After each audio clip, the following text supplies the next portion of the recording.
What has happened with the advent of people from former colonies and because of intensified globalization is that for the first time in the history of modern Western Europe, you begin to see a religious diversity that Europe has not witnessed before. And the social and institutional arrangements in Europe are not adequate to deal with this diversity. They were adequate only to deal with the problems of a single religion, of accommodating that religion, or to fight against the excesses of that religion. Now you suddenly have multiple religions, and Europe is really at a loss what to do with these religions.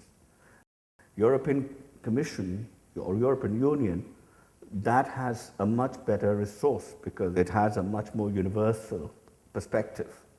But each society is still bound by its own arrangements, and so they're feeling the strain. There are, I think, internal problems in many, many religions.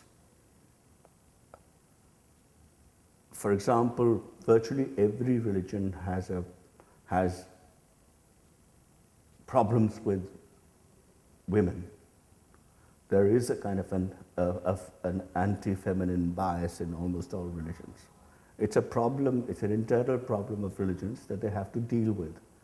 And we have to find ways of helping other religious groups to get rid of this problem. What happens is that if you start to raise this issue of how terrible these groups are treating their women, then there is an external threat that they begin to see, these groups. And to meet this external threat, there is a demand that they should close ranks, that they should show that they have a common front. And when that demand is being fulfilled, the most vulnerable sections of these religious communities have to pay the price. So the burden, the unfair burden of sustaining a community in the face of an external threat, that unfair burden is placed upon particularly the women. So they have to sacrifice their emancipatory goals in order to maintain the whole community. So I feel it does really help to, in a derogatory manner, speak about the whole of Islam or the whole of a religious community in terms like they're backward or they all mistreat their women, because ultimately it doesn't help those women. It actually makes their position worse. Somehow those people who speak the loudest, who shout the most, and who create trouble, those are the people that get heard in public and in the state. They become the spokespersons of the whole community. And these are the very people who do not want any internal dissent, they do not want any reforms, they do not want any change, because it is in their interest to keep things exactly as they are, because that's the only way that they can be the leaders of that community. But there are a lot of dissenting voices in the community. There are a lot of, you might say, a lot of democratic forces within the community. A lot of people who think alternatively. They're just silent, or they have a voice, but it's too muted and can get very easily suppressed.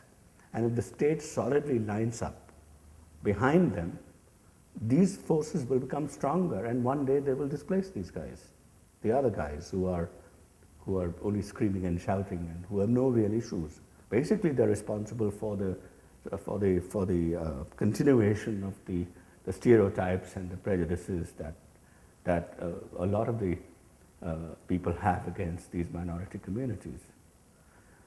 So I think the intellectuals can play a very important role, and the state, and they can put pressure on the state to help those people who are fighting the orthodoxy within their communities, rather than help orthodoxy keep the communities as they are, simply because the state finds it easier to deal with them, right? I think once these changes begin to take place, you will see a very different form of Islam. You will see that many of the Muslims are really interested in the same kind of issues as most, non-Muslim Europeans do. They also want a better job, they want to improve their material condition, they want education, they want to live a life of dignity, they want to live an ordinary life, they want proper schooling, they want to be properly employed. These are the issues that matter to them as well. Most ordinary people want these issues to be resolved, and instead of attacking those problems, we seem to be talking about something which I won't say is unreal. It is very real, and it has very real consequences.